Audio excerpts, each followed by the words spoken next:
Welcome to Tanu Science. In this video, we will learn the answers for answer in detail part questions from chapter 11 Atomic Structure of class 9th Science. Question number 1. What conclusions were made from the observations of gold foil experiment? This is gold foil experiment.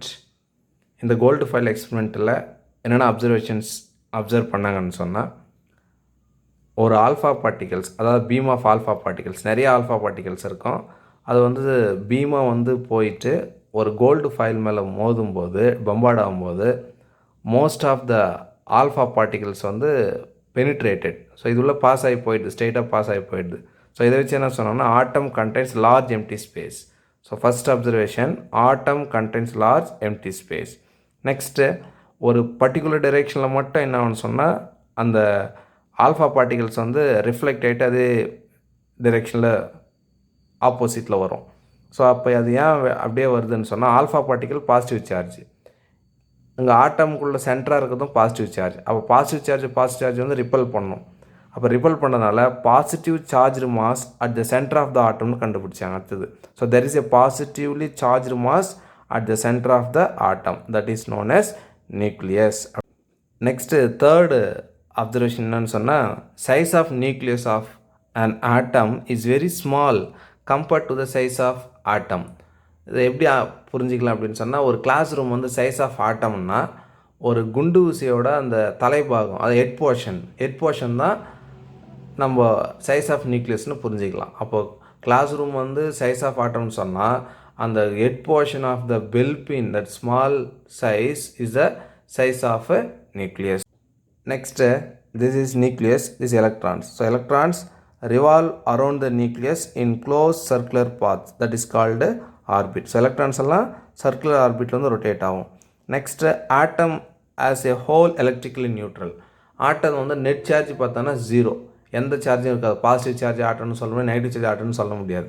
ஏன்னு சொன்னால், number of protons is equal to number of electrons. So எவ்வளோ positive charge இருக்குதோ அவ்வளோ negative charge இருக்கும். இப்போது நியூக்ளியஸ்குள்ளே positive charge இருக்கும். So எவ்வளோ பாசிட்டிவ் சார்ஜ் இருக்குதோ அவ்வளோ நெகட்டிவ் சார்ஜ் எலக்ட்ரான்ஸில் இருக்கும். அப்போது மொத்தமாக நம்ம சார்ஜ் ஜீரோ ஆகிடும். அதனால் atom as a whole is electrically neutral. Now will see how to write. The atom contains large empty space.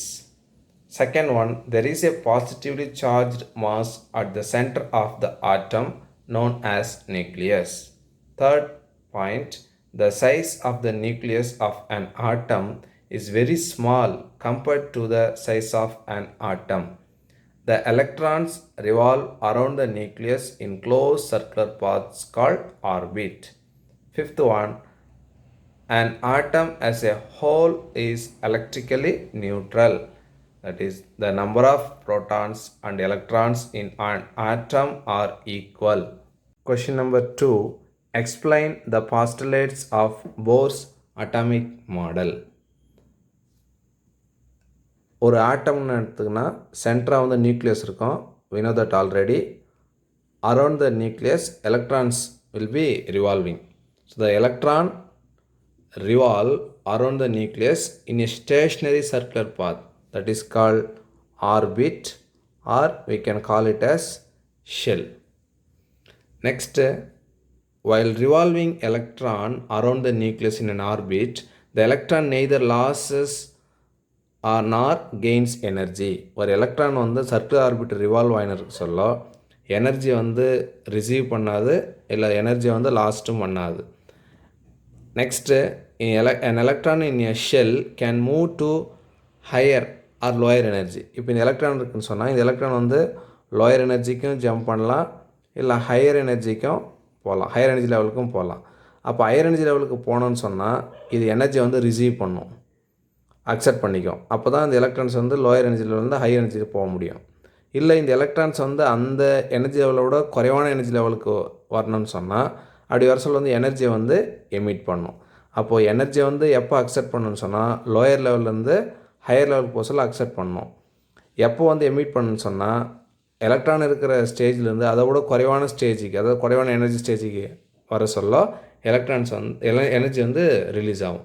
அப்போ என் electron in a shell can move to a higher or lower energy shell by absorbing or releasing a fixed amount of energy. Next, the orbits are shells are represented by the letter K. The first orbita K orbit, second orbita L orbit, third orbita M orbit, அது மாதிரி fourth orbita N orbit. So அந்த மாதிரி வந்து name கொடுக்குறாங்க. So the orbits or shells are represented by the letters K, L, M, N. That is number of orbits 1, 2, 3, 4 respectively. Now we'll see how to write.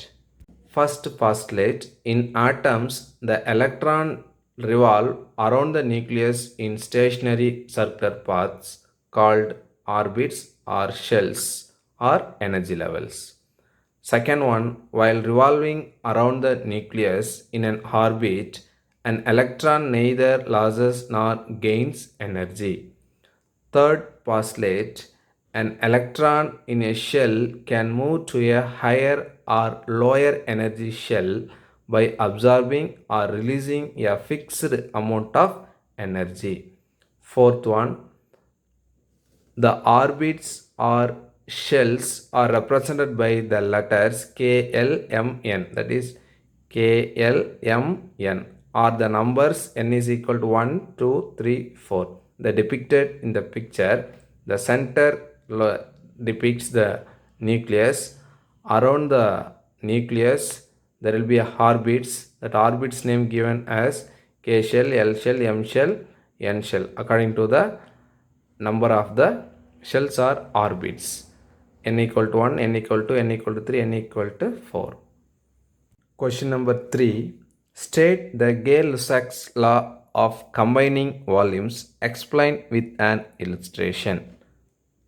இந்த diagram வந்து Gay-Lussac's லாவோட example. இப்போ gases வந்து react ஆகுது. இதில் வந்து hydrogen case 1 volume இருக்குது, இதில் chlorine case வந்து 1 வால்யூம் இருக்குது.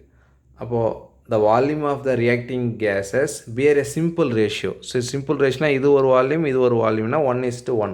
ஸோ சிம்பிள் ரேஷியோவாக இருக்குது. இப்போ இதோட ப்ராடக்ட்டும் என்னன்னு சொன்னால் சிம்பிள் ரேஷியோவாக இருக்குது இன் கேசியஸ் ஸ்டேட். இப்போ இந்த ஹைட்ரஜன் குளோரைடு வந்து கேசியஸ் ஸ்டேட்டில் இருக்குது, இது 2 வால்யூமாக இருக்குது. அப்போது 2, அப்போ 1:1:2. அப்போ whenever gases react together, the volume of the reacting gases bear a simple ratio, that is 1:1. This simple ratio extended to the product when the product is also in gaseous state, provided all the volumes measured under STP. STP ன்னு சொன்னால் similar temperature and pressure. So reacting gas வந்து simple ratioவில் இருந்தால் ப்ராடக்ட்டும் கேஸும் simple ratioவில் இருக்கும்.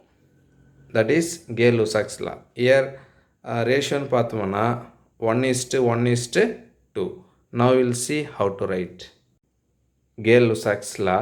Whenever gases react together, the volume of the reacting gases bear a simple ratio, and the ratio is extended to the product when the product is also in gaseous state, provided all the volumes are measured under similar or standard temperature and pressure.